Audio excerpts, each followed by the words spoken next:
Otep, bien-aimés frères et sœurs, vous connaîtrez la vérité et la vérité vous affranchira. Ça, c'est pas moi qui le dis, c'est la Bible qui le dit. Mais moi, je vous dis mieux. Vous connaîtrez la vérité historique, notamment celle de vos ancêtres kémites, et vous aurez une vision globale de ce que c'est que la vraie souveraineté politique. J'ajoute, vous reviendrez à la spiritualité africaine ancestrale et vous comprendrez les enjeux de l'indépendance économique. Et pour terminer, vous accepterez votre identité culturelle kémite et vous obtiendrez deux choses. La première, c'est la paix. La seconde, c'est le développement, à une condition. L'unité de toute l'Afrique noire, l'unité de tous les Noirs du monde entier.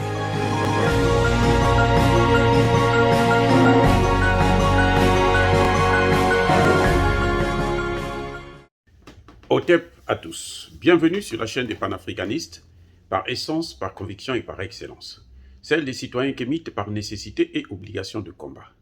Nous sommes une chaîne qui n'est guidée que par nos ancêtres, et rien que par les ancêtres qui appartiennent à l'égrégore du monde noir. Par conséquent, nous ne croyons en aucun Dieu venu de l'étranger. Toutefois, cette vidéo n'est aucunement destinée à inciter à la haine ou à la violence.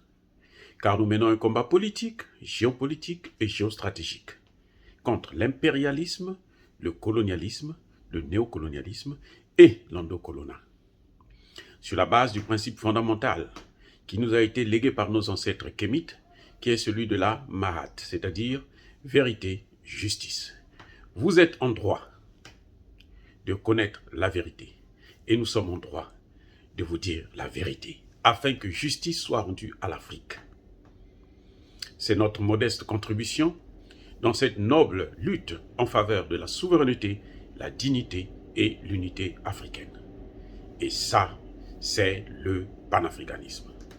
Oh, bien-aimés frères et sœurs, nous allons vous parler du monde à l'envers dans le domaine des libertés de la presse. La liberté d'opinion change de bord, change de main. Ceux qui venaient nous apprendre la liberté d'opinion, sans là eux-mêmes ne supportent plus cette liberté d'opinion. On ne sait pas comment ils se font toujours avoir dans leur propre piège, par leurs propres mots. On nous a dit que l'Afrique n'y avait que des dictatures. En Afrique, les dictateurs ne respectaient pas les droits de la presse. Ils violaient les droits de la presse. Ils ne savent pas ce que c'est que la liberté d'opinion. Ils ne savent pas ce que c'est que la liberté de parler, de dire ce que l'on pense. Le droit à la libre expression de l'individu. On a dit que nos chefs d'État, c'était des dictateurs à cause de ça. On prenait des journalistes, on mettait en prison, et on interdisait aux journalistes de parler. Et maintenant, cette liberté-là a changé de main. C'est maintenant les Africains qui ont la liberté et les Occidentaux n'ont plus de liberté. C'est incroyable. Vous voyez, on a vu la France fermer deux chaînes de télévision, RT et Poutine. Deux grandes chaînes de télévision, sous prétexte qu'ils sont pro-russes. Je n'en dis combien par la guerre comme à la guerre. Mais ne venez pas nous dire que nous, en Afrique, on ne respecte pas la liberté de la presse. Lorsque le gouvernement malien interdit, suspend RFI et France 24 sur son territoire. Vous voyez, c'est incroyable. Ce qu'eux, ils ont fait, quand un mois plus tard, le Mali fait exactement la même chose. Pas pour les mêmes raisons. Parce qu'en ce qui concerne la France, d'abord, la procédure a été violée.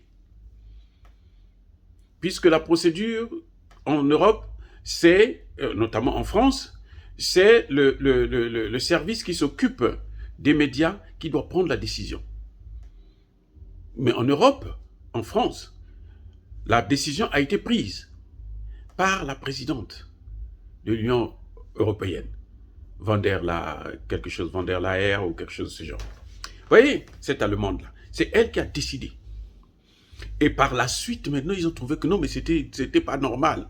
Les gens commençaient à se plaindre. C'est là qu'ils vont dire non, non, non. Bon, écoutez, vous là, le service de l'audiovisuel qui s'occupe de l'audiovisuel, là, allez, prenez la décision, virez-moi ces gens-là. Mais la décision a été prise avant et les effets étaient c'était déjà consommé. Alors que le Mali a respecté la procédure.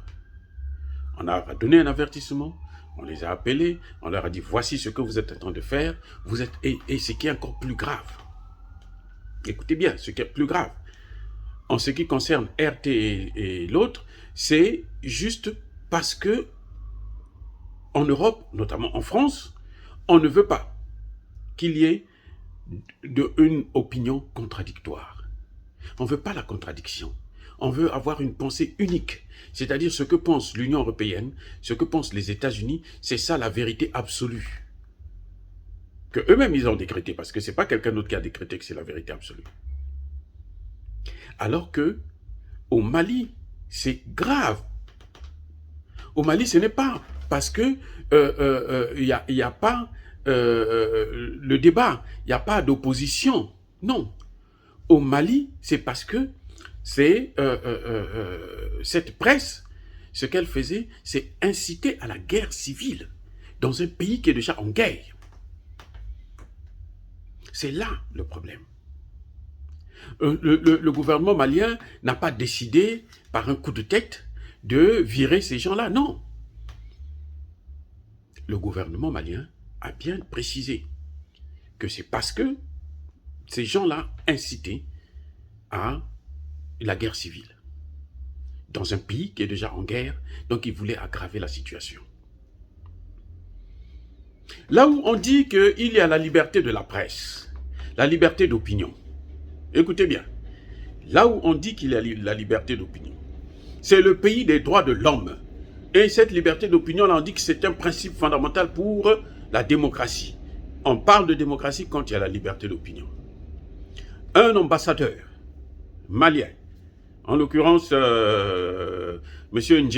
Ndjimé plutôt, qu'est-ce qui va se passer? Il vient au Sénat.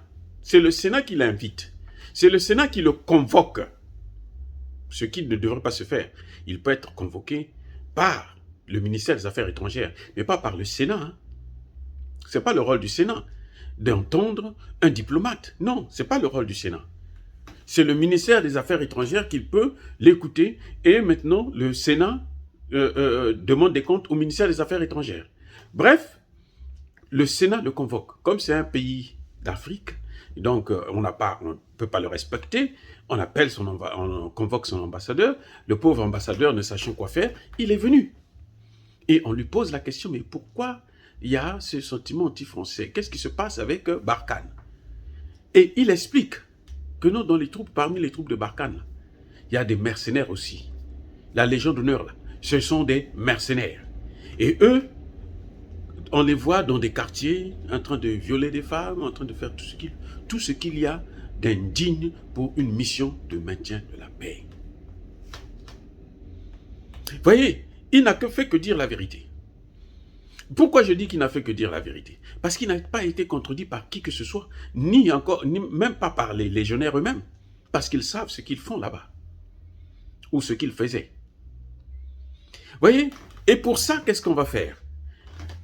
Le gouvernement français, Emmanuel Macron, demande à ce que cet ambassadeur puisse être immédiatement viré. Dans l'immédiat, il dit, toi tu ne dois plus travailler ici, parce que toi tu dis la vérité.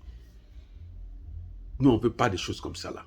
C'est vrai que nous, on tue, on viole, on fait tout ce qu'on veut, mais tu n'as pas le droit de venir le dire. Qu'est-ce qui va se passer? Et ce qui est plus grave, c'est que Emmanuel Macron ne lui demande pas, ne lui retire pas ses lettres de créance, mais il demande au gouvernement malien de faire comme si c'était le gouvernement qui l'avait rappelé. Écoutez, voyez un peu, c'est-à-dire que pas de respect même des règles internationales en matière de diplomatie, les conventions de Vienne. Il n'y a rien du tout. On viole tout parce qu'il s'agit de l'Afrique. Parce que ça, ils font pas ça avec les États-Unis. Hein? Non. Emmanuel Macron ne peut pas oser faire ça avec les États-Unis. Il ne peut même pas oser convoquer l'ambassadeur des États-Unis. Non, ça ne se ferait pas. Voyez-vous? Et là, on nous dit que dans ce pays-là, il y a la liberté d'opinion, il y a le droit de la presse. Quelques années plus tard, lorsque même les ambassadeurs français en Afrique, ils se baladent en culotte, ils vont dans des villages, alors que l'ambassadeur ne peut pas se déplacer n'importe comment. Il faut une autorisation spéciale du ministère des Affaires étrangères. Mais dans tout le pays, ils y vont sans avoir besoin de protocole, sans poser des questions à qui que ce soit. Ils sont chez eux.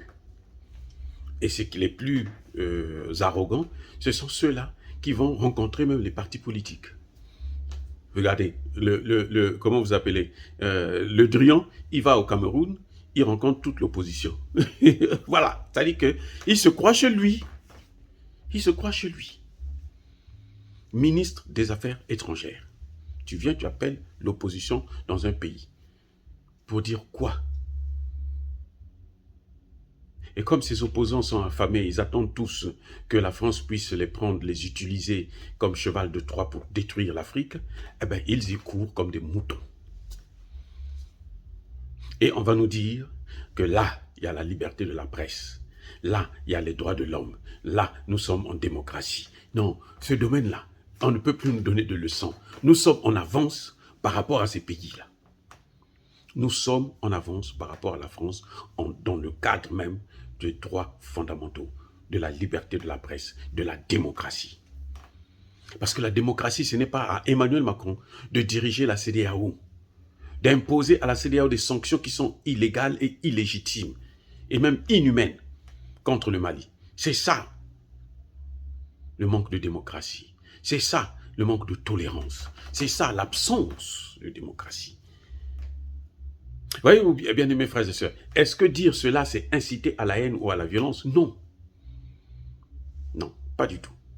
Nous sommes une force tranquille, mais nous assumons nos propos. Ya Bacolère V, Ya Malin B. Soyez bénis, j'ai dit.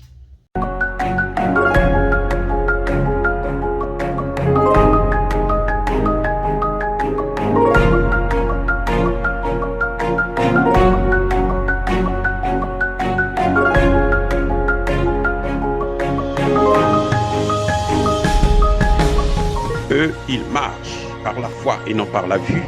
Mais moi, je vous conseille vivement de marcher par la connaissance scientifique et historique, notamment celle de nos ancêtres kémites, par les 5 sens et par l'intelligence.